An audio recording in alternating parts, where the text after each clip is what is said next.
یوم آزادی کے موقع پر MIM یوتھ کی جانب سے بلڈ ڈونیشن کیمپ کا انعقاد کیا گیا۔ ملک کی آزادی کے لیے لاکھوں مجاہدین نے اپنی جانوں کی قربانی پیش کی تھی اور اپنے خون سے آزادی کی تحریر لکھی تھی۔ MIM یوتھ ناندیڑ جنوب کے صدر مسعود حسین نے انہی مجاہدین کی یاد اور انہیں خراج عقیدت پیش کرنے کی کوشش کی۔ اس ضمن میں ناندیڑ یوتھ جنوب صدر مسعود حسین نے واغی روڈ پر ایک عطیہ خون کا کیمپ منعقد کیا۔ کیمپ کا افتتاح MIM کے ضلع صدر فیروز لالہ کے ہاتھوں کیا گیا۔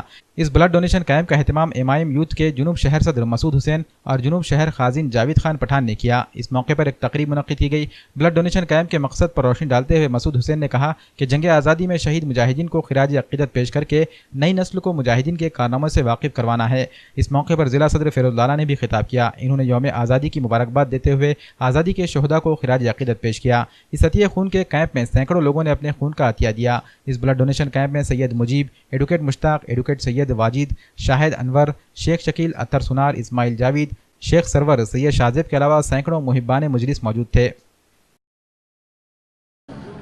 آج کا ہمارا مقصد ہندوستان کی آزادی میں جن لوگوں نے ہندوستان کو آزاد کرایا، اپنی جانوں کی قربانی دے کر شہید ہوئے، ان تمام کو خراج عقیدت پیش کرتے ہیں اور ساتھ ہی ایک پیغام ہندوستان واسیوں کو دینا چاہتے ہیں کہ ہندوستان میں امن و امان قائم رکھے، ہمیشہ بھائی چارگی کا ثبوت دیں، آپس میں اتحاد کو قائم رکھیں۔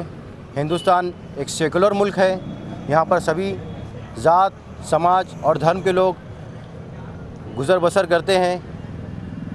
ہمارا یہ فریضہ بنتا ہے کہ ہم نفرتوں کو ختم کر کے محبت کے ساتھ ہندوستان کے اندر امن و امان قائم رکھیں، کیونکہ مذہب نہیں سکھاتا آپس میں بیر رکھنا۔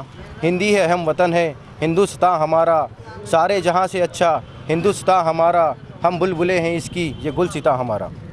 محترمہ صدر اجلاس، میرے پیارے ساتھیوں، السلام علیکم ورحمۃ اللہ وبرکاتہ۔ ہمارا آنا ادریس ارمان خان ہے۔ آج ہم آپ کے سامنے ایک تقریر پیش کرنا چاہتے ہیں۔ میرے تقریر کا عنوان ہے میرا پسندیدہ رہنما، میرا پسندیدہ رہنما مولانا ابوالکلام آزاد ہے۔ مولانا ابوالکلام آزاد مکے میں پیدا ہوئے۔ مولانا ابوالکلام آزاد ہمارے ملک کے عظیم رہنما میں تھے۔ مولانا آزاد کو مطالعے کا بہت شوق تھا۔ مولانا آزاد نے اعلان امین اکبر یاد کیا۔ مولانا آزاد نے سیاسی، سماجی، ادبی کارنامے انجام دیے۔ اتنا کہہ کر میں اپنی تقریر ایک شعر پر ختم کرتا ہوں۔ سارے جہاں سے اچھا ہے ہمارا، ہم بلبلے اس کو یہ ہمارا، جے ہند، اللہ۔